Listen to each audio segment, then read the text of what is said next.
Hear that? That's the sound of you creating your own destiny. While others are waiting in line for brunch, you're spending Saturday in the garage. Because you went to advanceautoparts.com, ordered a platinum battery with a 3-year replacement warranty, and picked it up in-store just 30 minutes later. Now, installing a battery isn't an all-day job, but what the brunch crowd doesn't know won't hurt it. Advance Auto Parts. Let's get you back on the road. Visit advanceautoparts.com to learn more. The following program is a podcast1.com production. From Hollywood, California, by way of the Broken Skull Ranch, this is the Steve Austin Show. Give me a hell yeah. Hell yeah. Now, here's Steve Austin. All right, everybody, welcome to the Steve Austin Show. I'm coming to you from the main streets of Los Angeles, California today. I'm sitting here in my office at 316 Gimmick Street. I'll tell you what, I got a real interesting show for you today. I'm going to take you through a day in the life of Steve Austin, a global icon and a national treasure. A day that was several weeks in the making, maybe even a month in the making, and then to set it up with a 2-day prelude to have one of the worst days of my life, which actually turns out to be a pretty good day. And it wasn't all that bad anyway, but nonetheless, my wife labeled me as stupid. You'll come to... Yeah, no, now you want to jump in on the open of the podcast. Jesus, now she's all over the body of the podcast. My wonderful wife, Kristin, is going to join us in today's podcast session. We'll talk about the spider that bit Moolah's foot. We made a positive ID on that. You'll hear about that on the podcast. You'll hear about my dastardly day in Beverly Hills. I call today's podcast the $483 podcast because that's how much one day of my life cost me of making a stupid decision, a mistake. And again, my wife said I was stupid, and as you'll come to find out, I was stranded in Beverly Hills, and I'm not going to tell you what she wouldn't do until you listen to the body of the show. That's my story, and I'm sticking to it. Holy smokes, man. Today is Monday. It was a great weekend for football. I watched a lot of football on Saturday and Sunday, and I was looking forward to this day come about this weekend, as you'll come to hear in the body of the podcast. And right now, on Monday, as I record this open to the show, I'm sitting there thinking I'm almost like got some kind of syndrome. I'm thinking, okay, the lawn guys are going to show up. You're doing a podcast at your house. Where's all the lawnmowers and the blowers? It's 2 days early. It ain't Wednesday. It's only Monday. But you know what? It seems like in my neighborhood where me and my wife and my dogs live at, everybody here is remodeling. I mean, so there's construction sounds in the background. I don't know if you can hear them, and we're about to be under construction because we're putting in a new floor. We're putting in a tri-fold door here at 316 Gimmick Street. So now I won't be listening to the yard guys and stuff through a window. I'll have 3 doors. Then when it's nice and quiet, I can open them up and go out on the deck and just kind of chill out and let the nice cool breeze refresh me. Or if it's a Wednesday and the yard guys are out there, I can open up the trifold doors and say, guys, I'm trying to do an award-winning podcast. Turn off the mowers and the blowers. You just woke up Hershey.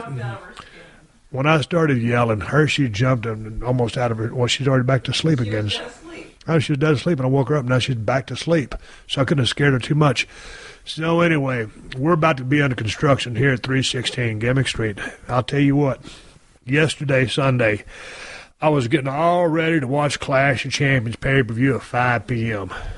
But the lady who's helping us with the design elements of this remodel was supposed to come over at 3:30 or 4.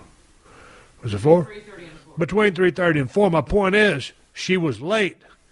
And so I'm sitting there thinking, you know how much of a time fanatic I am. I'm never late for nothing. If I am, I'm mad at myself because I don't like to be late. What? Well, that's part of the other podcast, Kristin. You're about to give away the whole podcast. So I'm sitting there looking at my watch. I'm thinking, man, I'm not into people being late. And then finally she shows up. I mean, I don't want to beleaguer the point. The lady shows up, and she starts showing all these drawings and stuff. And then she starts talking about these other design elements, which I didn't even have in mind because, you know, we're trying to do this on the bare basics, bare minimum type thing. It's not like we're trying to make this place into a palace. You know, it's just a small, regular house, and she had all these great ideas, and she's super talented with tremendous vision. Her and her partner are very, very talented. But all of a sudden, I was like, man, this place is going to turn into something that's going to belong in Beverly Hills. And I don't want that, and I can't afford it. So anyway, I had to put the squash on a couple of the ideas, but I'm looking at all these drawings. I'm looking at my watch. 5 o'clock is almost there. Now it's 5 o'clock. Now it's 5:30. And now we're just talking about the yard. So I'm thinking, well, hell, I guess I'm going to watch the pay-per-view Joined in Progress. I wanted to catch the open. Watch the anthem or whatever they sing before the thing starts. And watch the open and all the different video things that they do on the show. And I done missed it. So I'm about to tap out. I'm about to say, you know what? Let's just stick with the task at hand right now, and that's putting in the floors and this door right here and this trifold door in the backyard. So finally they left, and now we're waiting on the guy to come up with all the drawings of the house, because you have to have these drawings, plans, or renderings or whatever to turn into the city of Los Angeles so they can grant you a permit so you can remodel your house. And it ain't like we're rebuilding this damn thing.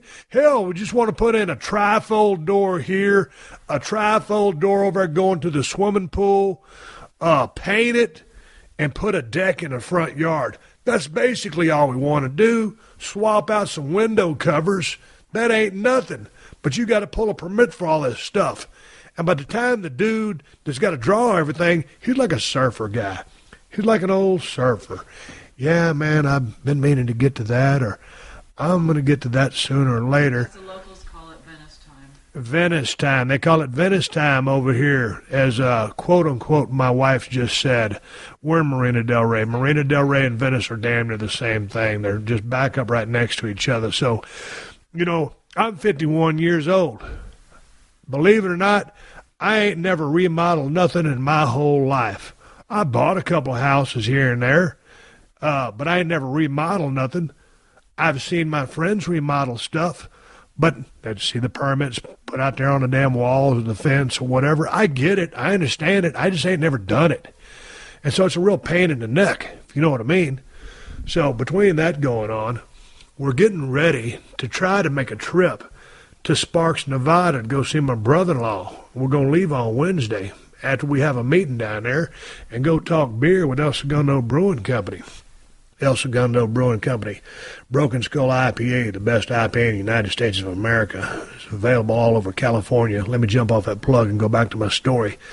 So I figured, since it's Monday right now, Tuesday I'm going to do a podcast for Thursday. Wednesday I got a meeting, and then we're going to leave Wednesday at noon to haul ass to Reno, Nevada to see my brother-in-law and just to visit and catch up.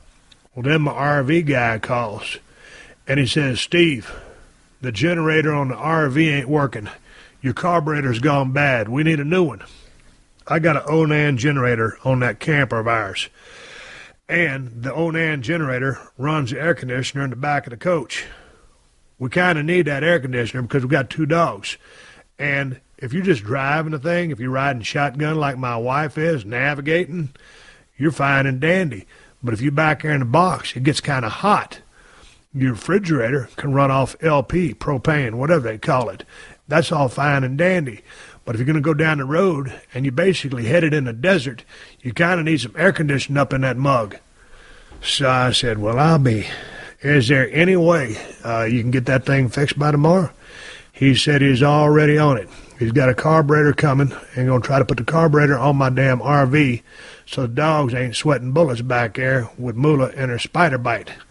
And you'll hear about the spider bite and the spider that bit her in the podcast. But anyway, that's all I got going on over here. I cut this podcast with my wife about 2 hours ago. Had a good time talking to her because normally we don't talk, and she won't ever be a guest on my podcast. So this is almost like therapy for us. I'm kidding. Me and my wife talked all the time. That was a joke. It wasn't a very funny joke, but nonetheless. Kristin, we talk all the time, don't we? Yes, we do. She said, yes, we do. End of story. I'm going to finish this open. I'm going to roll the podcast. We talk on the phone when I'm not even here. We're always talking. We're always talking. Don't let us fool you. Did the divorce papers come in yet? I'm kidding. All right. Hey, before I get into the body of the podcast with my illustrious wife, Kristin, I want to give a shout out to all my Loot Crate winners. Those Loot Crate winners were Kyle Harrington, Aaron Kowalski, and Nicholas Vargas. They all won the free 3-month subscription to the Loot Crate's WWE Slam Crate. And Alexander Ramsey won the 6-month subscription. Swig of water for everyone, because as y'all know, I gave up alcohol and caffeine on my way to 250 pounds. And for anyone who didn't win the WWE Slam Crate box, it's not too late to order one. And if you go to lootcrate.com/Austin and use the promo code Austin, you'll save $3 off any new subscription.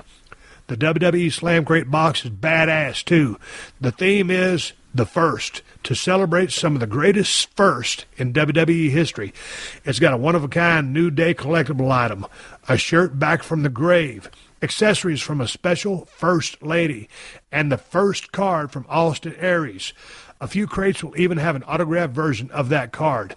So get yourself to lootcrate.com/Austin and enter the promo code Austin and save $3 off any new subscription.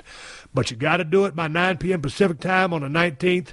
That's the cutoff to get the first WWE Slam Crate. If you don't order by then, you won't get one, because when they're gone, they're gone. And for less than $20 per month, you get over $60 of value in every crate.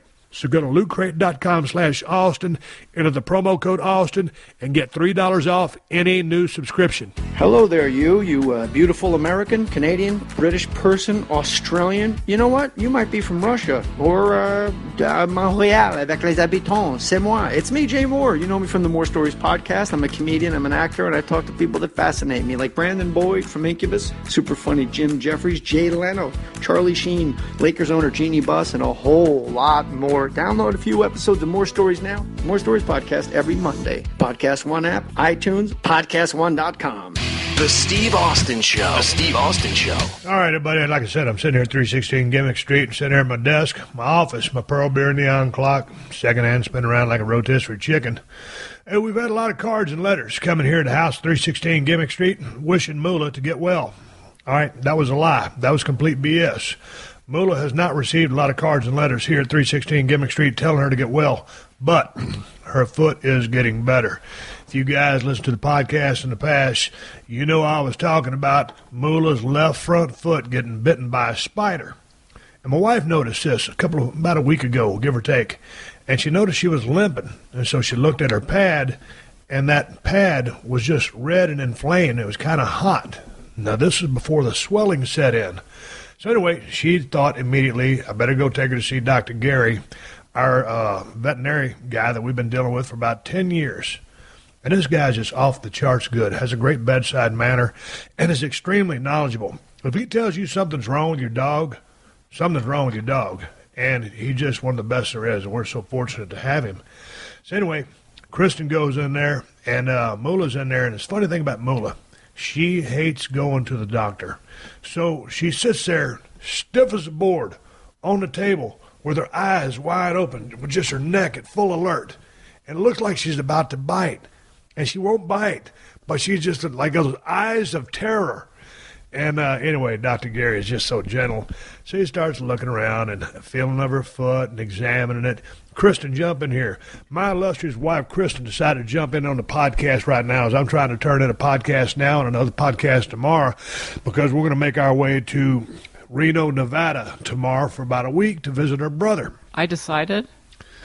No, I said, hey, I need some help here. I can't cuss, and I know since you're not going to cuss anyway, this would be a great platform for you to get a couple of BS stories and help me turn in 40 to 60 minutes.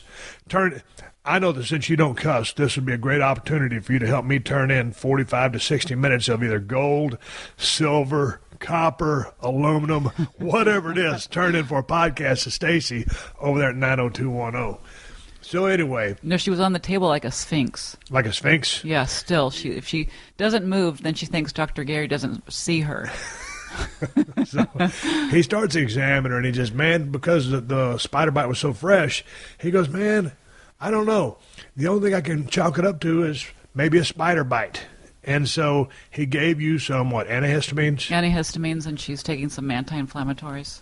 And I tell you what, man, she came home, she's limping on that front paw, and it just breaks your heart to see her limping because she's only 3.5 years old. And she was the runt of the litter, so she's a small silver lab, but she's extremely smart and has this great character and great personality. So we just love her. So I hate to see her in pain. And then that nasty, sorry-ass spider bite starts taking effect. And that venom, that poison that he shot in with those two fangs that he pierced her pad with started setting in. And, man, her pad just blew up. It's like it multiplied in size twice. Did you post a picture of that spider? No, I didn't post a picture of the spider. I'm about to get to the spider because we were wondering what kind of spider it was. It got Moolah. So it turns out, like I said on the podcast earlier, there was a spider out there in the driveway, and I crushed it with the bucket that I used to pick up the dog mess. And the spider was kind of mean-looking, and it kind of had a red back. And I told you about this. Yeah. I told you, I said, man, I killed a mean-looking little spider out there. I wasn't going to kill him, but I figured, you know what, he might bite the dog, so I'm going to kill him. So I crushed his ass, and I told you what it looked like. So anyway. Well, 2 days later, I spotted one inside the house. So what'd you do? Strangled him. No, so you killed him. Of course I did. So you killed him, but you noted about the spider as well. So then we just I took a picture of him so we could look him up. Yeah, so we looked him up. We just looked at spiders of California, whatever. He's hairy and ugly. And he's kind of got an orange back. And that was the same one that I described to Kristin. She killed one inside the house. So it turns back to cut through all the BS, cut through all the chase. Moolah, and I'm on venomousspiders.net. Moolah was bitten 100% conclusive by a redback jumping spider. I'm going to read you about the redback jumping spider. And they're not the most dangerous spiders in the world, but they're pretty salty. Here goes. Redback jumping spiders are common in California. We live in L.A. Hello. It's one of the most often encountered jumping spiders in North America.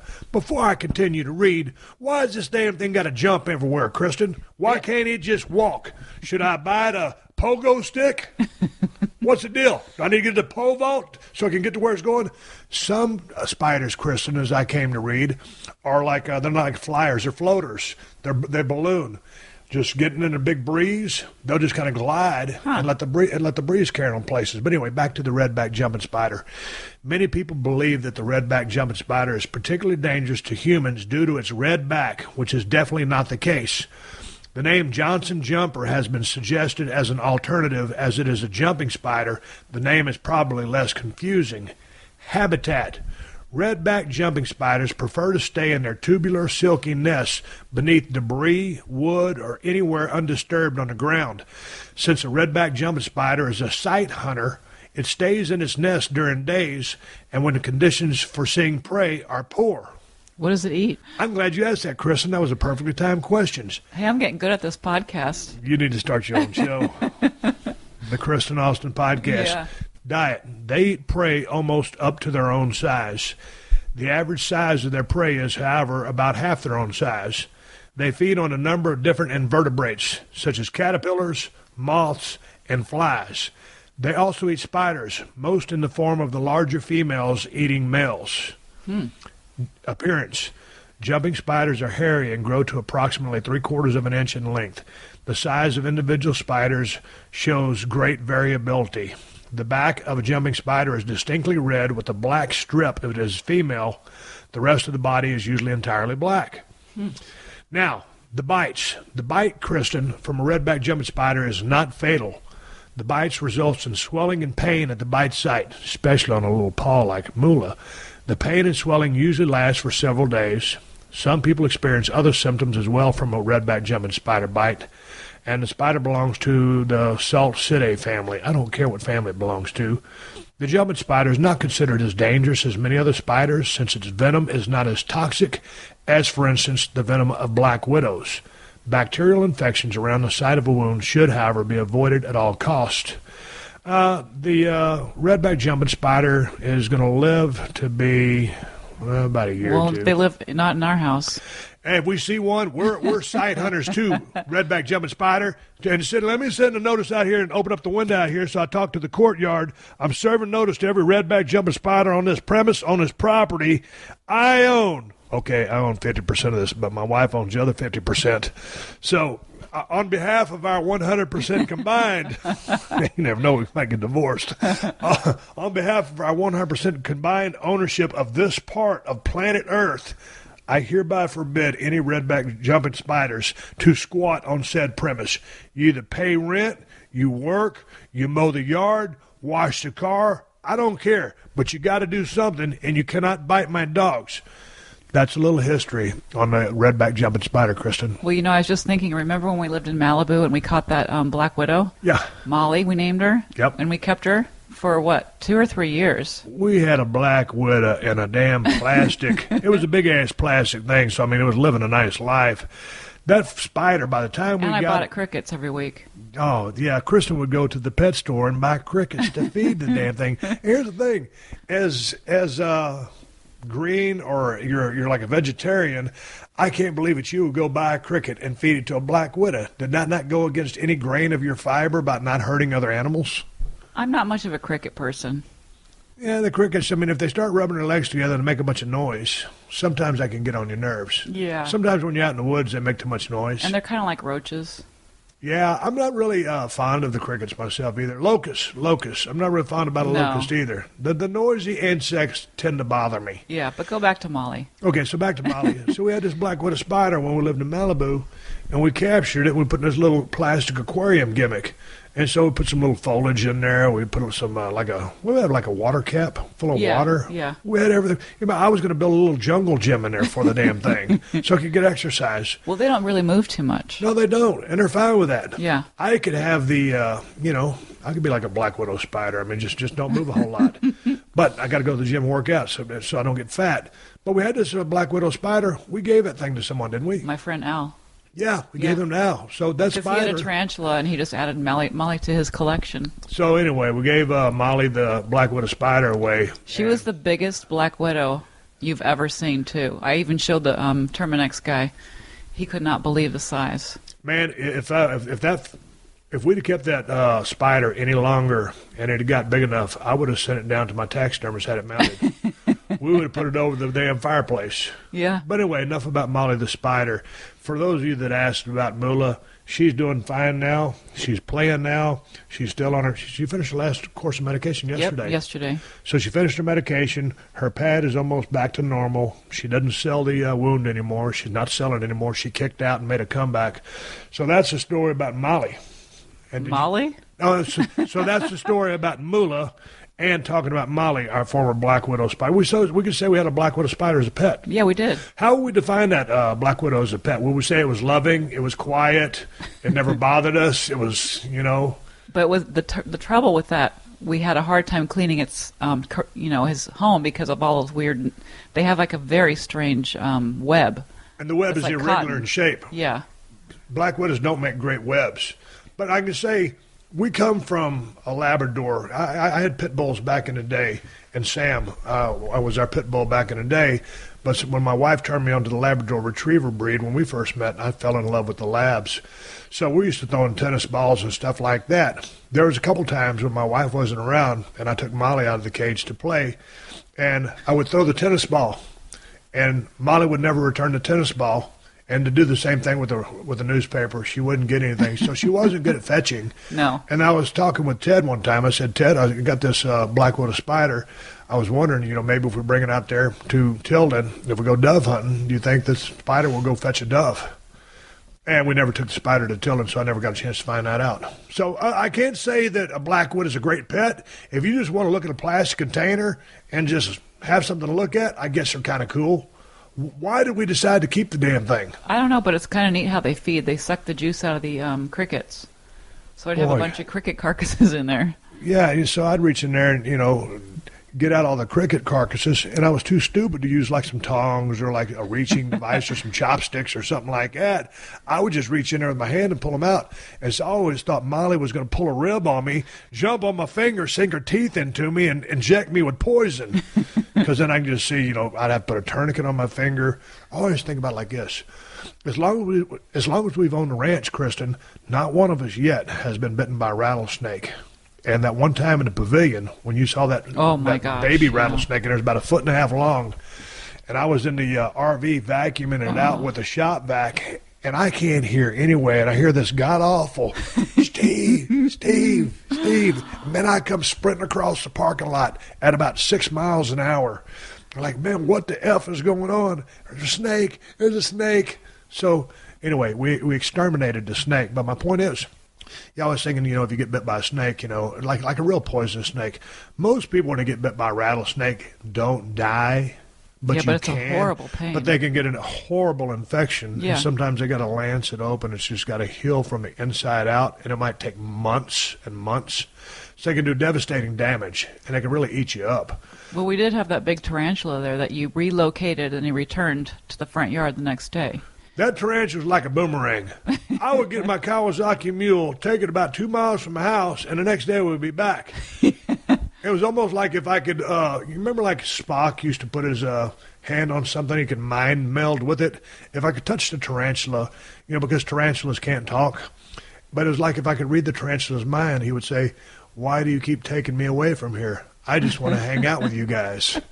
Hell, he'd be back the next day. I said, "All right, get in the back." I'd put him in the back, take him, drop him off again. I mean, I tell you, he's like a boomerang. Yeah. He was like a bad cold. You couldn't get rid of him.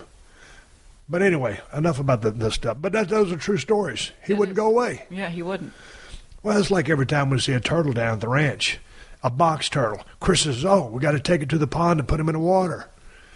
He's a box turtle. He didn't want to go in the water. I always see you're him in always the just water. throwing them in the water. They don't want to be in the water. They walk across the damn pasture to get places. Yeah, but there's a whole bunch of turtles in the water. Yeah, but those are different kind of turtles. Oh. Yeah.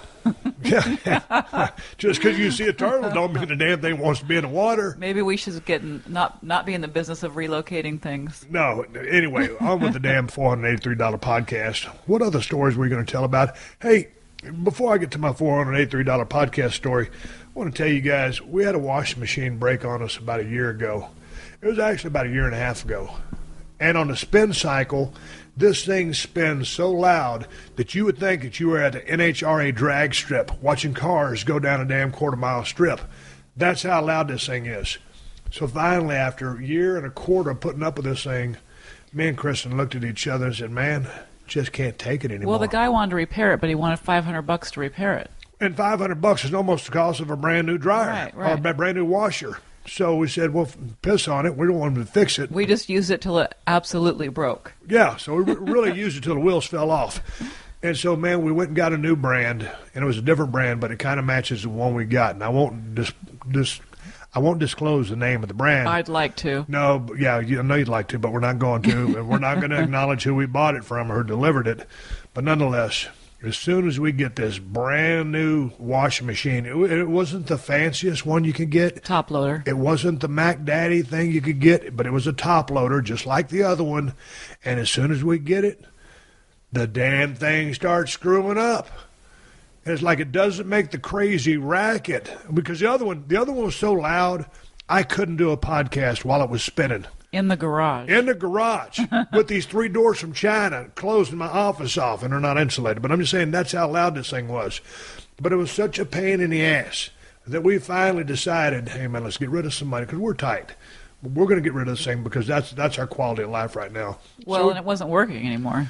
Okay, so it wasn't working finally, and we got every cent we could get out of it, and we go get this new one. They deliver it. They hook it up. They do everything. They run the first cycle. Well, it turns out Kristin starts having a problem with it because it won't complete the cycle. And it turns out she gets on the phone with the technician who's in another country, and they say, oh, you've got to calibrate it. The guys who installed it didn't calibrate it. Now, think about that. Calibrate. Calibrate means to make adjustments to something. Kristin, back in the old days, you're only a year younger than me. When you bought a new washer and dryer from JCPenney, you just brought it home, hooked it up, and it worked. Yeah, you didn't for have like to 20 calibrate years. nothing. Yeah, it used to work for 20 years plus. Now things work maybe a couple years. Yeah, so anyway, you don't calibrate nothing. There's nothing scientific about it. You just set it up, screw the little washers on the feet, make sure it's level, and you start throwing clothes in, a little bit of detergent, and you wash stuff, and it spins it, and you throw it in the dryer. It's pretty simple. You got to calibrate this thing. So I'm thinking, okay, they're going to send some guy over to calibrate it. Well, they talk to you over on the phone, but I'm thinking there's going to be some guy with a Geiger counter and a level and all these different No, instruments. I had the level. I happen to have a level in there. So you had to level it yourself. Yeah. See, When someone delivers something that you paid good money for, it should be leveled, calibrated, screw a little feet down the way it's supposed to be. You shouldn't have to redo this stuff. Right. But anyway, so now the thing is still adding up. And the other day, I kept trying to call my wife. I said, man, you never answered your phone. Because she was on the phone with someone from overseas talking about whatever happens, she wants to get rid of this damn washer and get our money back and get a different brand. What'd they tell you? Well, I told him if they don't come pick it up, I'm going to put it in the middle of the street and set it on fire.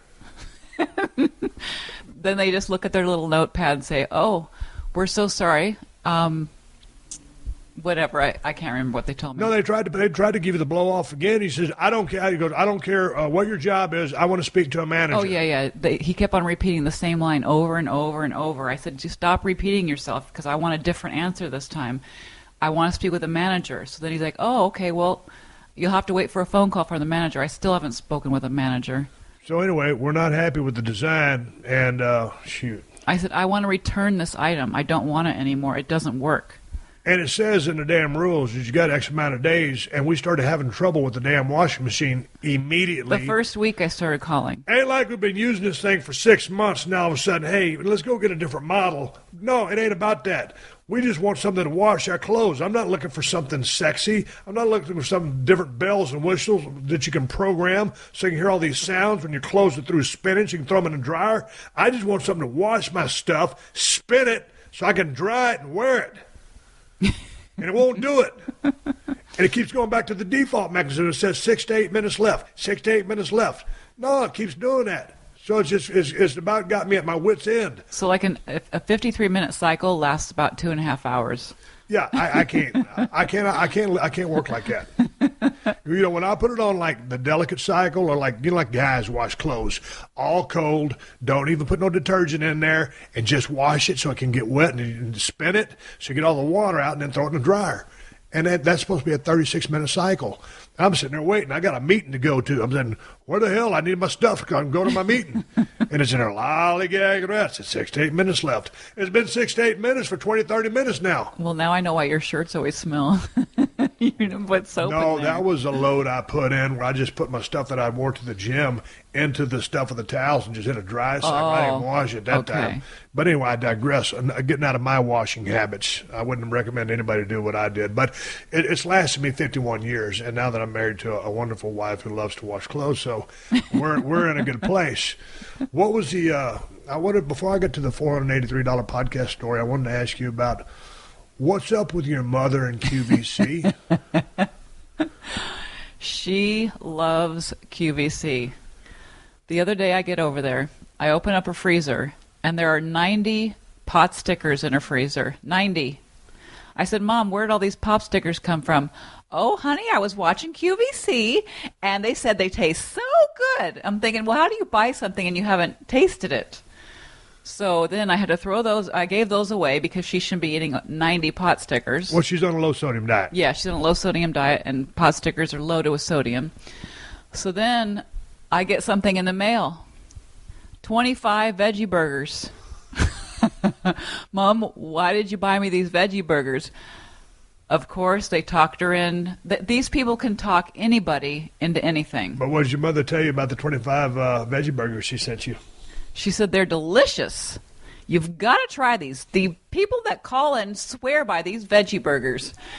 So I said, okay, Mom, no more stuff from the Home Shopping Club or the QVC. And then I take her to lunch last week, and she's got this diamond ring on her finger. I said, Mom. It's a bling-bling ring. It was a bling-bling. Mom, where'd you get the ring? Oh, guess where? QVC? Yep, it was only $7. Look at it. And she kept on moving it at the table so it, Look at those glimmers of sunlight in there. It was pretty nice, actually. Well, here's the thing. But it's not a diamond ring for $7. But here's the thing. If I could have married you 7 years ago when I did and got you a $7 wedding ring, I would have done it. I would have believed it. It looks pretty nice. I had to put my sunglasses on when she came out the other day because it was flashing so bright. But man, there's something about those QVC, man, and all of a They're sudden like evangelists. They can sell anything to somebody. they can sell ice to an Eskimo. And the thing about it is, they say, "Oh man, they're going fast," and they got this number that keeps decreasing on there, and they go, "Oh man, I got to move now." Limited quantities available. Yeah. And my mom's like dialing fast as she can dial. And so, like, man, you better buy this thing before they run out. Yeah. You miss out on a great deal. Because a lot of times when we go over there, she'll just say, "Well, they're about to run out." It was such a good price. Oh, but wait, she did buy you something that you actually liked on there. Which one was that? That gimmick flashlight thing. Oh, man. Her mom always buys me these things on QVC, and she sends them over to the house. And I'm thinking, like, man, what the F are you buying me this stuff for, man? It's like, I'm never going to use it, like the potato pouch. That was the thing that looked like an oven glove, but you could stick about 3 potatoes in and it cooked them evenly. Oh, she got you the OV glove, too. Yeah, the OV glove. Why don't you give me an OV glove, too? And that thing's too small. But she also got you that tool that you could use at the ranch because it takes off the seatbelt if you get trapped, checks your tire pressure, and there's one other function that it has. Remember that? Yeah, but I want to go back to the flashlight that you mentioned because I've been using this thing. So what it is, this is a flashlight. It's like, how you can... it's big as a pin. Yeah, this is a flashlight that's the size of a pin, but it telescopes. It's like an extender. It's got like when the professor used to teach in school. Yeah, like an antenna on a car. Yeah. I mean, you pull it out, it extends. So it's pretty cool. And the first time I got a chance to use it was when our dryer was venting into this crawl space, which buckled up our floor. And I needed to see down there to see if there was a hose in there, and someone had jerry-rigged this gimmick. I've talked about in the podcast in the past. We're replacing our entire floor. We're remodeling here at 316 Gimmick Street. It just takes a very And long I've time. never remodeled anything. I'm not remodeling. We're getting someone to do it, but it's a long, drawn-out process. But the other day, after yelling at people for 4 weeks out there at the Broken Skull Challenge on a mountain in a desert, my voice was just shot, and I was like... I told Kristin, I said, man, I need to go get an appointment with the doctor. My throat's killing me. I just can't understand why I got a sore throat for 4 weeks. Maybe there's something wrong with me. And she goes, Steve, she pointed out the obvious. You've been yelling at people for 4 weeks, and then you do your podcast on another 2 days of the week. So your voice probably just needs to rest. Well, that wasn't good enough for me. And I was about to go to an ear, nose, and throat doctor. And I said, you know what I'll do? I'll get the flashlight, the telescoping flashlight, and examine the back of my mouth. And, that thing that hangs down back there. So I put the flashlight in my mouth. It was pretty red. And in my subsequent checkups, Kristin, I might end up opening up an ENT, ear, nose, and throat shop here along with my podcast. But it turns out my throat was kind of inflamed and red. But now that I've rested my voice, I feel much better. So, Marlene, I don't know if you listened to the podcast or not, but I want to thank you for the telescoping flashlight, the potato pouch. That you can bend, too.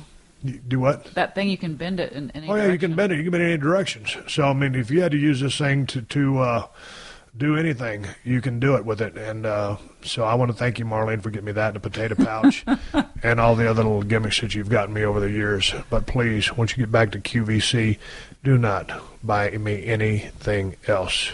And you know what? The other funny thing is that every Wednesday night, Mom, what you doing? I'm watching Cooking with David. And then she goes into her huge spiel about cooking with David, and I have to hear about it. Some person named David is on QVC cooking, talking people into buying pans, food, whatever else they don't need. That's what she watches every Wednesday and every Sunday, Cooking with David. Yeah, but she don't really cook. No. Maybe she's doing it vicariously through David. He must be one charismatic cook. Anyway, so what else did you have to get off your mind here, Kristin? Because I wanted to start talking about my $483 podcast, which still has me riled up and on edge because I spent $500 on something I didn't need to spend it on. Well, that whole topic makes me very upset. Why? Because it's a waste of money. Well, you should have read the damn sign. Well, I was... I used a cuss word. You can say damn on a family-friendly show. Okay. Well, I was just kind of in a place in Beverly Hills that I'd never been at. I just come to drop off a pint of blood, get some blood work done, and I didn't know the neighborhood, and I was just distracted. I was still frazzled from doing 4 weeks of Broken Skull Challenge, yelling at people and doing 2 podcasts a week, so I was kind of just beside myself. I didn't have my wits about me. Did you already tell the story? Or No, I didn't tell the story. I'm fixing to tell the story. But I did have my Broken Skull pocket knife in my pocket, so I was prepared for anything. So, anyway, y'all know I couldn't do this podcast if not for the sponsors, and if not for you guys supporting the sponsors. So thank you to DraftKings, the destination for 1 week fantasy football.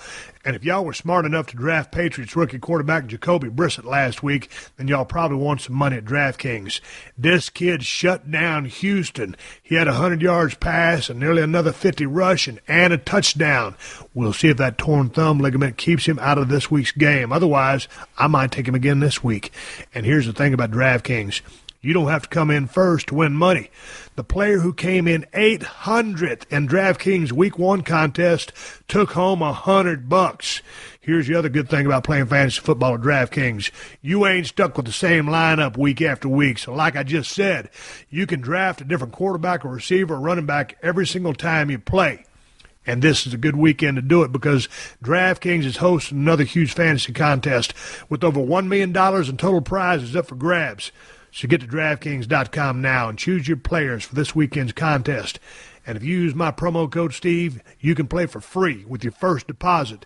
That's promo code Steve to play for free for your share of over $1 million in total prizes this weekend. Only at DraftKings.com. Eligibility restrictions may apply. See website for details. All right, everybody, here we are back at 316 Gimmick Street. I'm here with my wonderful wife, Kristin. Hershey is laying on her side, sleeping by the couch. Moolah is sleeping peacefully on the couch, and I can see her pad on her left foot from here. It is improving. The redness is still there, but it's drying out, so Moolah is on her way to a full recovery. Here's a story about how this podcast got its name, $483. And you ever know sometimes, or you ever have one of those days sometimes where you just can't do anything right, or you're trying to go about the process and everything around you kind of implodes or explodes? I had one of those days the other day, but it was a long time in the making. I'll go back to the start, and I'll fast forward and bring you back to my day that happened just the other day in Beverly Hills. A couple weeks back, I was filming Broken Skull Challenge. I was outside lifting weights. I noticed that there was something wrong with my left arm. I felt in my left elbow, and it was full of fluid. I took some pictures and posted it on my Twitter account, Steve Austin BSR. That night, they sent an emergency room doctor out to my trailer. They were going to drain it. Well, when he got there, he said, "That's oligocronine bursitis." I said, "I know, and the protocol is not to drain those." He says, "Go to your orthopedic surgeon in a couple of weeks and then ask him what you should do about it. He'll either drain it or he'll leave it as it is." Well, turns out Thursday, 2 days after I just got finished filming Broken Skull Challenge, I'm putting around the house, lollygagging around, and I get a phone call. "Mr. Austin, yes, this is so-and-so at the Curlin Job Clinic. You had a 9:45 appointment this morning with Dr. Elatrash about your shoulder. Where are you?" I said, "Oh, man." I said, "You called on the home phone. I thought it was like an Amazon delivery or UPS or something. That's the only reason I answered it. They had our home phone number. I don't use that phone number. I don't listen to the voicemails on that phone number. All I use is my cell phone." I said, "Man, I'm sorry. That's completely on me. I just finished a project. Can I reschedule?" And she said, "Is there any way you can get here within an hour?" I said, "Yes, I can." So I jumped in the shower, put on some clothes, hauled ass down there to the Curlin Job Clinic. Got in there. They called me into the office, and there I go talking with Dr. Neil Elatrash about my shoulder. He's asking me how it's feeling. It's feeling good. I have full range of motion. And I started talking to him about what I was doing with my training. And I told him I was up to 55-pound dumbbells on my dumbbell incline, 35 on my shoulder presses, and he was listening as I dispersed all this information. And he kind of said, "Man, at 5 months, that's a little aggressive." He goes, "If you were under my guidance, because I opted out of rehab because I had to go film Broken Skull Challenge, I wouldn't have you pushing the envelope that fast. Those microfibers are still growing into that shoulder. All of the work that I did there on my repair still can be compromised if you use too much weight." So anyway, basically what he was saying is, you're in a real good spot right now. your body is healing up amazingly well, but you need to throttle back on the kind of weights you're lifting. So I said, okay, I'll do that. I said, Doc, anyway, before I got out of there, I said, hey, Doc, a couple of weeks ago at work, I must have bumped my elbow or something because it swole up. And I showed him my famous left elbow. And he goes, yep, olecranon bursitis.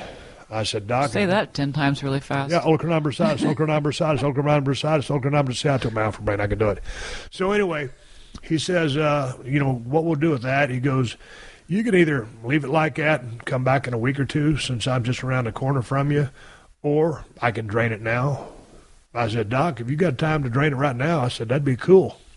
So anyway, he goes in and gets all of his stuff. I'm sitting there in the damn waiting room for about 15 or 20 minutes.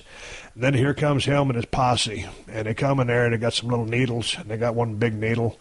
And he goes, you're going to feel a couple of sticks here. I'm going to deaden this thing. And then we'll stick that needle in and drain the fluid out. He goes, I'm expecting that fluid to be clear with a little bit of blood on it. Because he was thinking it was just bursitis. Sure enough, he deadens it. I'm laying there on my stomach with my elbow stuck out there towards him. And he sticks in that big needle and draws out about 30 or 40 cc's of pure red blood. And he says, Steve, you must bang this thing on something because that thing's full of blood.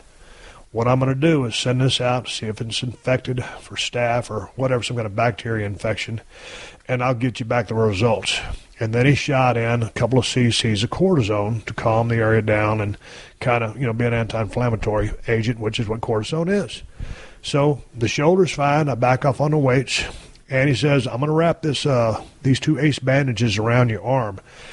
Keep these things on. You can take them off tomorrow morning and go about your business, but don't train your left arm for about a week. So here's what I did. The next morning, I took off the ace bandages, but because of the compression, you couldn't see the veins in my arm very good. Well, this was important because I had an appointment to go get my blood work done and drop off a pint of blood. So I go to this area, Kristin, which I've never been before in Beverly Hills, and I just park on the street because I'm thinking every time I've dropped off blood before, it's like I'm in and out because I hit a gusher and I get gone. So I pull up to the parking meter. I didn't even look for underground parking. I should have looked for underground parking. That's the biggest mistake I made. And 30 yards in front of me, I didn't see the sign that says no parking after 3 p.m. My appointment was at 1:30. My appointment was at 1:45. By the time I got in and they started working on me, I don't know what time it was, but I knew that I needed to go back downstairs and put some quarters in that damn machine or I was going to get a ticket. Well, I couldn't get out of the damn room. Because, but did you know you were going to get a ticket? Yeah, because there's only one hour is all you could get on your credit card. Okay. And these are damn parking machines. You can put credit cards in them now. So I only got 1 hour, so I know I'm screwed. So I go in there. Ain't no way I can get back down. And I just didn't want to say, hey, can you go put some quarters in my car for me? To one of the people that work there. So I'm figuring, okay. And here's the thing I was thinking, boy, Kristen's going to be mad about this because I'm going to have to eat a ticket. Yeah. Every time I get a parking ticket, which isn't real often, but often enough. Well, it's often enough. Okay, so it's often enough. If that you time get more I got than one at 2 rehab. a year. Yeah, when I was at shoulder rehab, I got the one for parking on a damn meter. So anyway, I'm thinking, okay, I'll just eat the ticket. So anyway, finally, it was a bad day because normally when I give blood, I've got these garden hoses for veins, and they're very easy to find, and they hit a gusher every time. But because I'd worn that compression sleeve, all my veins were crushed in because it was a compression sleeve. So the lady, who is wonderful at what she does, sticks one in my vein here, and she does the sample stuff for the blood samples, but other than that, it won't give out any blood. So then she hits me again on my right arm. She says, let's try that right arm. And she hits me in the right arm, and after about 10 minutes go by, there ain't nothing but about 50 cc's of blood in a 1-pint packet. So I'm thinking, why is my blood not flowing today? Normally, when I bleed, it's a gusher. And she's looking at that bag, and she's like, we'll give it another 10 minutes. She comes back in 10 minutes. Now it's only got 60 cc's in it. And I'm thinking, this is a great place for a Snickers commercial. Not going anywhere for a while. Meanwhile, the damn time meter down there is tick, tick, ticking, and I'm about to get a ticket. I probably already have the ticket. So she comes back and she goes, you know what? If this thing doesn't get any better, I don't want to do this, but I might have to stick you again. And as Kristin can see, my forearms are visibly bruised because I got stuck so many times. So finally she was walking by, and I said, you know what? I said, it's taken a pretty good while. I said, why don't you stick me again? And she shook her head because she didn't want to stick me again. And she goes, okay, let's do it. Yeah, but the whole time you weren't thinking, geez, I got to get down there and put a quarter in the meter? Yeah, I was thinking that, but when they got a damn vein, when they got a needle hooked to a hose in your arm, hooked to a bag, what did you want me to do? Walk down in the elevator with the bag in my hand, collecting blood out of my arm, put a couple quarters in the meter, and then go back up? Well, yeah, and especially you're a time fanatic, so it surprises me that you wouldn't. I know, but then it comes into the sterile place that I was in. They wouldn't just walk around the street with a bag, blood coming out of your arm. So anyway, I've seen stranger things. Yeah, but there I am, and so finally the lady comes over and she hits me for the third time in my left arm, and that was the arm that had the compression sleeve on it, so all my veins were crushed down. But this time, lo and behold, she hits a gusher. Thank God. So that thing fills up pretty damn quick. They wrap the damn tape around my arms, and they take the other little needle out of my arm, which had been sitting in there while they were trying to do the old switcherooski. And when they taped on the little gauze pads over the bandages they put on my arms, they used bright pink medical tape around, the crux of where my elbow bends. On both arms. So I've got pink tape on both elbows, wrapped around, Ultimate Warrior style fashion. So, man, I come down the elevator. I'm thinking, man, I know I'm going to see a ticket on my vehicle. And when I come down on this very busy corner in Beverly Hills, I'm thinking, man, traffic's flying by, and it's flying by in the nearby lane, which is where I was parked at on the curb. I got a real sneaky suspicion when I round this corner, my gray Range Rover ain't going to be there. And sure enough, I rounded the corner, looked to my right, and there it was, gone. I don't know how many people have ever had their car towed. I think I might have only been towed one time prior to this in my entire life. And because I've been hit in the head with so many steel chairs, Kristin, I don't remember. But when you walk down and you find out that your car has been towed. Did you think it was stolen at first? No, I knew it was towed. Okay. Nobody stole it. I knew it was towed because right there I saw the sign, no parking after 3 p.m. It had taken so long to stick me all those times, to try all those different times to get the blood, finally get the blood, wrap me up, get my ass out there. It was like 4:35. So I'm thinking, oh, man, you know how big the city of Los Angeles is? It's about, altogether, 13 million people. Yeah. L.A. proper, probably 4 million. But whatever, it's a big-ass place if you just do the math on it. So there's a whole lot of towing companies here. How do you find which yard they towed your car to? Especially when I don't hang out in Beverly Hills. We do the Marina Del Rey thing right here at 316 Gimmick Street. The tow yard's right over there because you see the people get towed off all the time. I get in the elevator, I go back upstairs, and I'm embarrassed because I'm a global icon and a national treasure. I'm pretty smart. I got two pink bandages around each of my arms, and I go up to the lady at reception and say, you know what? I didn't use underground parking. I used the hourly meter, and my car got towed. Do you know who tows from this area? And she goes, oh, I don't know. So then I'm thinking, oh, man, now I'm really screwed because I'm in Beverly Hills, and I got to just start calling places at random to find out where my car is. And I wasn't about to pick you up. Well, let's visit that for a second.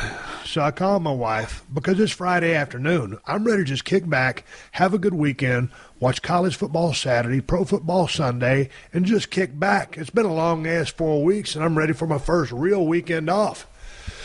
Well, not so fast, my friend. When I said, what about coming to get me? Go ahead, answer it. I said no because you should have read the sign. My wife refused to pick me up on the streets of Beverly Hills because I was too stupid to read the signs. I always look at the signs wherever I park, and I always have enough money in the meter. So I'm thinking, well, okay. Hey, I'm a global icon and national treasure, but also got a broken skull pocket knife in my pocket. I got my billfold, my money clip, my credit cards in my pocket. I got a baseball cap on, some sunglasses. And you're hungry. I forgot about that. I got my camouflage shorts on. I ain't eaten since 7 a.m. in the morning. So, you know what? I'll just track this thing down and I'll be fine. So the lady upstairs gives me a couple of options to call. It turns out the people that towed my car was Tip Top Towing, and they towed it to North Foothills Drive in Beverly Hills. So on my damn Siri thing, I say, Siri, give me directions to whatever Foothills Road. And Siri spits out some directions, and I hit the walking little feature on there, and it's 0.8 miles. So I got almost a mile walk. Well, it's going to be a walk because I want to ride. But my wife won't pick me up because I should have been looking at the damn parking signs. So I figure, hey, no big deal. I'm in downtown L.A. I'll just flag down a cab. Downtown L.A.? Well, Beverly Hills, L.A., whatever. It's all the same to me. When there's big, tall buildings, it's just like downtown. When you're from Edna, Texas, anything with a big building is downtown. So I'm in Beverly Hills, downtown Beverly Hills, whatever you call it. I'm looking for a cab. Because on TV, you always see the cabs go by. Or when you're just walking around and just driving around, you always see cabs going by. Always. But when you need a cab, ain't a goddamn cab to be found. So I figure, well, you know, it's only 0.8 miles, 0.2 shy of 1 mile. So I figure I just walk. So there I go. And before I can head off, I push the little button on the post to give me the white walking sign, the pedestrian sign, because, you know, I'm making sure I obey all the traffic rules because I've already broken a parking rule and got my vehicle repossessed by a parking service. So before I can leave, here's two ladies that come out from the office on the downstairs floor. Oh, are you the owner of the gray Range Rover? I said, proudly, yep, that's me, the guy that was too stupid to read the parking signs. Oh, we saw him take it away. If we'd have known it was yours, we would have stopped him. I said, no worries. They had to take it. It's past 3 p.m. Cars are zooming by like Larry the Cable Guy. Cars are zooming by just like Larry the Cable Guy. Cars are zooming by just like Larry the Cable Guy. It's back to green flag racing. They had to tow my car. So, of course, I got to take a couple of pictures with the women that watched my car get towed. And I got to, you know, I didn't explain why I have these two pink bands on my elbows. I look like an ultimate warrior walking down a damn street. So I push the damn gimmick button and I walk across the street. And it's pretty hot.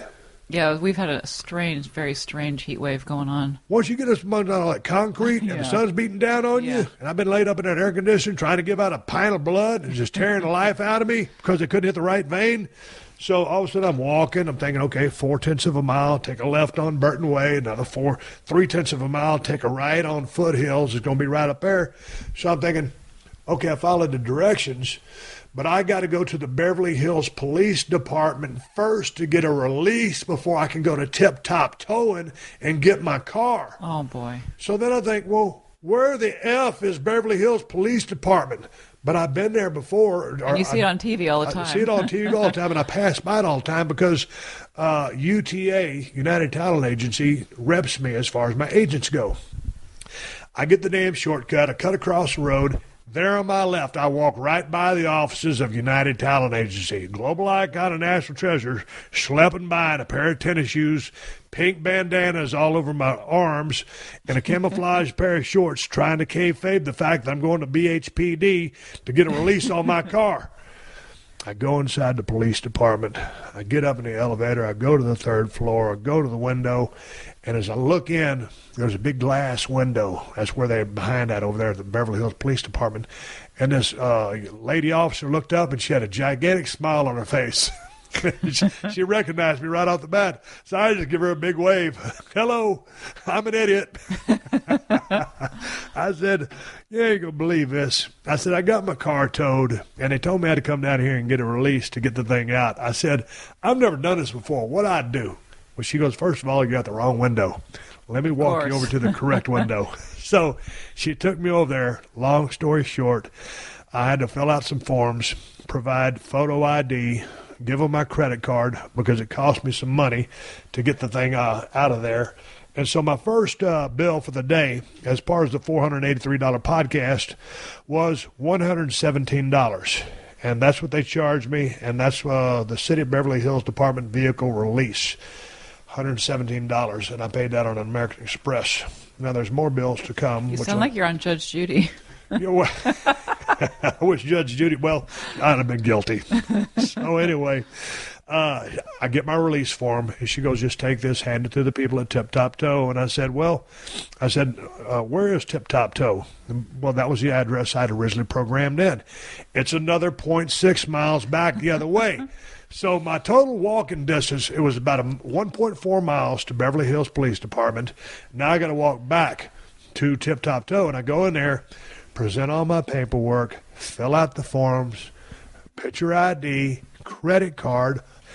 So anyway, I get the receipt from Tip Top Toe Service, put down my American Express card, and that was $208.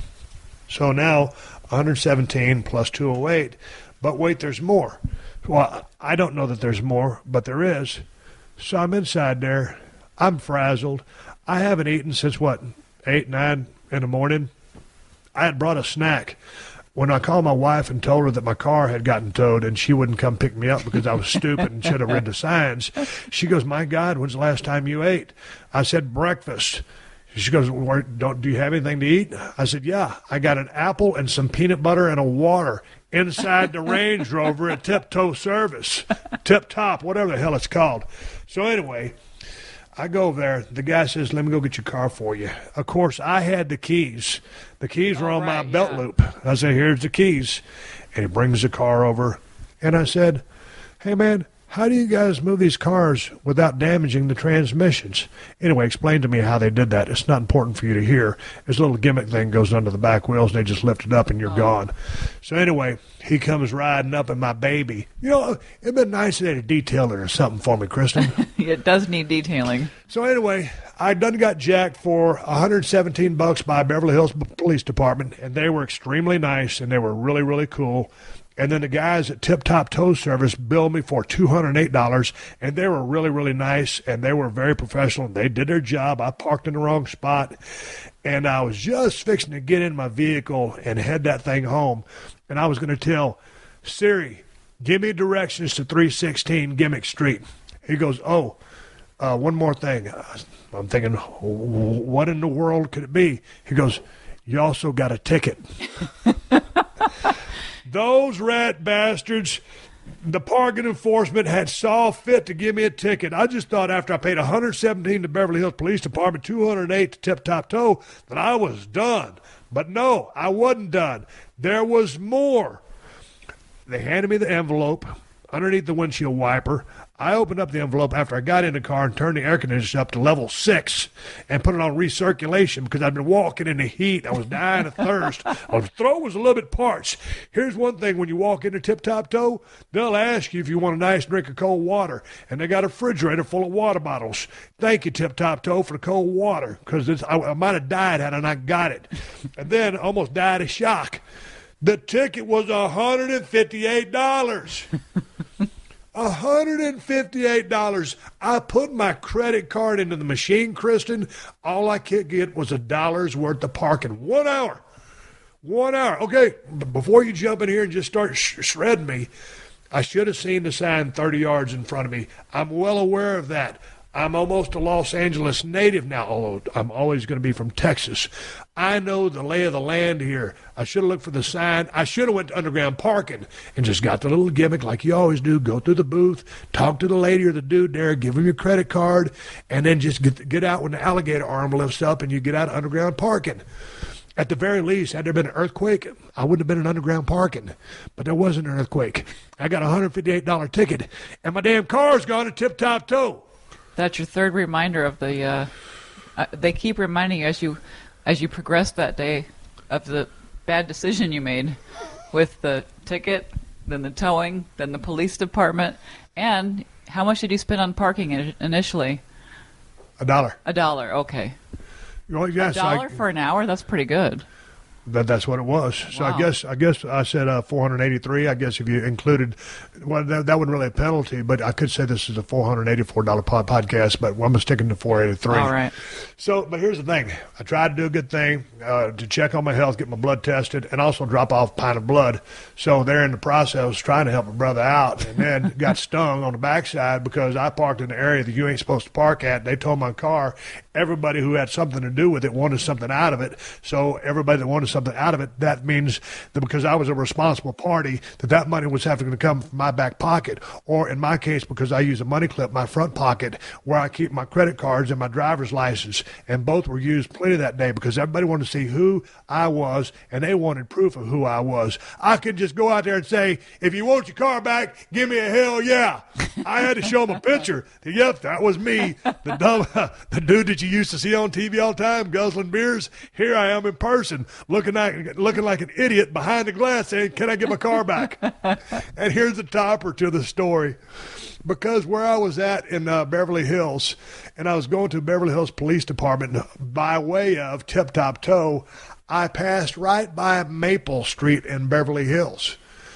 You know anything about Maple Street? No, what's Maple Street? Maple Street is where Podcast One headquarters are at. Oh. So I said, you know what? I'm going to take a chance to call Norm at Podcast One, the guy who owns it, my buddy.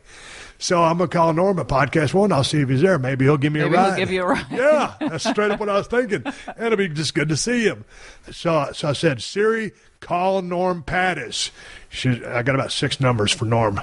Push this one. It's Podcast One. The lady says, Podcast One. I said, this is Steve Austin calling for Norm Pattis. The lady says, hang on, I'll see if I can get him. And she automatically hits his cell phone button. And I said, is he there in the office? Well, she didn't hear me say that. So all of a sudden, about a minute and a half later, Norm's phone is ringing, and I'm still walking. I said, hey, man, what's going on? He goes, oh, I'm just over here at the club in Newport Beach enjoying a beer. Boy, when he said he was enjoying a nice cold beer, and I was walking the streets of Beverly Hills, and I done put in about 3 miles of leg work, and he's having a beer on a Friday afternoon because he had a bust-ass hard week, and now he's celebrating, and he's smart enough to park in an area that they ain't going to take your car. And I was going to use him to give me a ride to Beverly Hills Police Department where I was going to get my release form. I said, man, you ain't going to believe this. I said, the reason I'm calling is because I'm walking right by your office right now because I was out there giving some blood, and then I parked in the area where they towed my car, so I was going to see if you'd give me a ride to the police department. And he goes, no. He goes, but go on in. Someone from Podcast One can take you over there. I said, don't worry about it, Norm. I said, I'll take care of it. I said, at the very least, this is podcast material.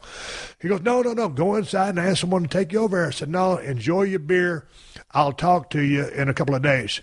And he says, well, you and Kristin ought to come down to the club. We'll have a cold one. I said, man, I'm just going to enjoy the weekend and we'll have a cold one later. So it was just kind of like either salt in the wound or everything coming full circle that on my way through all this clustermuck of a day that I had to start off because I did something very stupid, I'm walking by my buddy's place, Podcast One, and here I am talking about it on the Steve Austin Show with my illustrious wife, Kristin, and we all started this thing about a conversation with Moolah and the redback jumping spider and QVC, and finally how the $483 podcast came to be because I was a dumbass and parked in an area I wasn't supposed to park at, went through all the trials and tribulations of giving blood, going through all the due process of trying to get my vehicle back. And at the time, when you're walking down the street and you look like I look, and you kind of almost got the ultimate warrior look because you got the 2 pink things hanging off your arms, I look like a friggin' idiot. I did kind of chuckle when you walked through the door.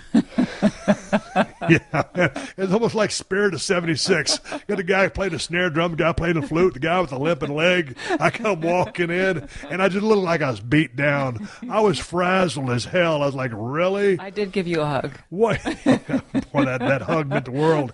And as she hugged me, she whispered in my ear, could you go pick up the dog mess? All right, Chris, it's time to say goodbye on this illustrious podcast. I want to thank you for joining me. You got any plugs or anything like that you want to put in there? Plugs? Yeah, like, hey, I'm Steve Austin BSR on Twitter, or No. You got a book coming out, or No. something. Okay, you got a Zumba class coming up. All right, this is Steve Austin coming back up to wrap up his show. That was a true story, and that's the $483 podcast. All right, got to take another minute to say thanks to one of my longtime sponsors, who also happens to be a close personal friend of mine, Diamond Dallas Page and DDP Yoga. Bang! DDP Yoga has changed countless lives, including some of your favorite pro wrestlers, like Jake Roberts, Scott Hall, Mick Foley, AJ Styles, and Chris Jericho, Y2J. Hey, they all swear by DDP Yoga. And now DDP is taking his life-changing program to a whole nother level with the DDP Yoga Now app on iOS and Android devices. So now you ain't got no more excuses about why you can't start DDP Yoga. The app means you can do it anytime, anywhere. And the cool thing about the app is that you can do more than just DDP Yoga workouts. It's got all kinds of tracking features like pain tracking, measurements, and progress photos. DDP Yoga Now app users can do the original workouts, the new 2.0 workouts, and live workouts from the DDP Yoga Performance Center. And to make it even easier than he's already made it, for a limited time, you can get the DDP Yoga DVDs for 20% off, plus 3 months of full access to the DDP Yoga Now app. Just go to ddpyoga.com/Austin. That's ddpyoga.com/Austin to take advantage of this great deal. Commit now. Change your life now. Go to ddpyoga.com/Austin to get started. The Steve Austin Show is brought to you in part by Great Clips. At Great Clips, they want you to love your haircut. That's why they created Clip Notes. Notes that tell them what you like, so you get your same great haircut every time, anywhere. With Clip Notes, no matter which stylist cuts your hair, you'll get the haircut you want. Great Clips. It's going to be great. All right, everybody, give me the go-home cue. It's time to wrap up this podcast and ride off into the sunset. But before I do, got to give you guys something to watch. Since I don't really have anything to watch, I know they got DVRs. So if you're going to DVR tonight's presidential election, as I talk on Monday during this close, get on your DVR, or if you can find it on YouTube, and watch the presidential debate. Because coming up here in November, we're about to vote for a new president. Make your vote count. Be informed. Make a great decision. I can't state strongly enough, and I'm not going to get into a political discussion, but it just irks me when I see so many people out there either uninformed or misinformed about what's going on in the world, specifically regarding what's going on here in the United States of America. So if you get around to it, I insist you find it on YouTube, get it on your DVR, but watch the presidential debate. Make a good decision, on a heartfelt decision. I'm not going to tell you who to vote for, but watch and be informed.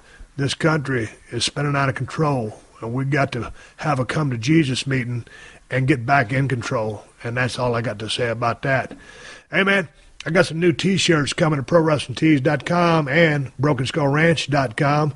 New designs that I wore on the set of Broken Skull Challenge. They're going to be available soon. I'm going to start dropping them way before the holiday season, so you ain't got to wait that long. And if you're looking for the best damn IPA available, then get Broken Skull IPA from El Segundo Brewing Company. Stop by the brewery at 140 Main Street if you're in L.A., over in El Segundo. Pick it up at Whole Foods and Total Wines if you live in California, or order it from InsideTheCellar.com or BrokenSkullRanch.com if you live in a state that they ship to. And if you want a badass pocket knife, I suggest you try out the Steve Austin Broken Skull Pocket Knife from Cold Steel Knives. The best place I suggest you get this knife is at Amazon.com using my link. That'll help the show out for free, and you'll get one of the best blades that you can get in the United States of America, all American parts assembled in Taiwan for $75. $75 is a damn good price for a damn good knife. Anyway, enough of that. I appreciate you guys giving me all the word-of-mouth advertising y'all doing on behalf of this podcast. I don't have an advertising budget. The only advertising I do is going down the street saying, hey, listen to the Steve Austin Show. When I get those 3 trifold doors, I'm going to be yelling that out there with the megaphone. That's what I told my wife the other day. I was talking about how bad my throat was hurting this whole damn weekend after yelling at people for 4 months. After yelling at people for 4 weeks, I told her next time, I'm just going to get a megaphone like Jimmy Hart. That way I ain't got to yell. I just be sitting there talking to a megaphone. I've been out working myself all these days. Anyway, back to the reads. I don't have an advertising budget, and I appreciate y'all supporting the sponsors of the Steve Austin Podcast, because they are the ones who let me do this for you free twice a week. So big thanks to my buddy, ddpyoga.com/Austin. Get 20% off the DDP Yoga DVDs and 3 months of full access to the DDP Yoga Now app for a limited time. Hallelujah. Big thanks to DraftKings. Use my promo code Steve to play for free this weekend. Yes, and the Loot Crate. Go to lootcrate.com/Austin to save $3 off any subscription. I love to save $3. I could have saved $3 the other day had I not parked in the wrong place. I could have saved $483. And, of course, a big thank you to Amazon, who've been supporting this podcast since day one. Just use my Amazon links whenever you're doing any online shopping, and Amazon will kick back a couple of bucks to the podcast. It don't cost you nothing extra. There ain't no hidden fees or charges. You can buy whatever you plan on buying and help out the podcast in the process. Hey, you can find my Amazon links by going to podcast1.com, clicking on the Killer Deals button in the top right corner of the page, and then hitting the Steve Austin Show button. I got Amazon links for Amazon USA, Amazon UK, and Amazon Canada. So again, if you didn't get the first time, just go to podcast1.com, click the Killer Deals button in the top right corner, then click on the Steve Austin Show, bookmark it so you can find it easier. Hey, Norm Pattis, sorry I missed you when I was walking the streets of Beverly Hills over in the 90210 district trying to find my damn car. You was laid up drinking beer on the beach. We got to do lunch sometime. I'll talk to you later. Hey, the 60-second AP News headlines are coming up next. Until then, as always, my name is Steve Austin, and I will catch your ass down the road. Download new episodes of The Steve Austin Show every Tuesday at podcastone.com. That's podcastone.com.